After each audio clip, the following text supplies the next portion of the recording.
JVP முகங்களுடன் கடுமையாக தற்போது முரண்பாடு கொண்டுள்ள மிகிந்தலை ரஜமகா விகாரையின் தலைமை விகாராதிபதியும் ஜேவிபியின் முக்கிய முகமான லால் காந்தாவால் மிகிந்தலை காட்டுமிராண்டி என மறைமுகமாக சாடப்பட்டவருமாக கருதப்படும் தம்ம ரத்ன தேரர் ஜேவிபியால் நாடு அழிவதை தடுப்பதற்காகத்தான் தான் அமெரிக்க அரசு தலைவர் டொனால்ட் ட்ரம்பை சந்திக்கவும் தயாராக இருப்பதாக கூறி இன்னொரு முக்கியமான நாடகத்தை நடத்தி கொண்டார்.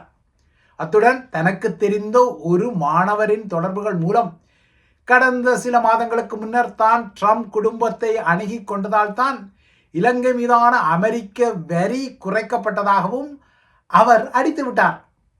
இந்த விடயத்தில் இவ்வாறான அடித்துவிடல்களுக்கு என்ன காசா பணமா? இதனால் பௌத்தகாவிகளும் சும்மா டொனால்ட் ட்ரம்புடன் பேசினேன், இலங்கைக்கான டெக்ஸை குறைத்தேன், அனுரவால் நாடு அழிவதை, அதாவது ஏவிபியால் நாடு அழுவதை தடுக்க டொனால்ட் ட்ரம்புடனும் விரைவில் பேச உள்ளேன் என அடித்து விட வேண்டியதுதான்.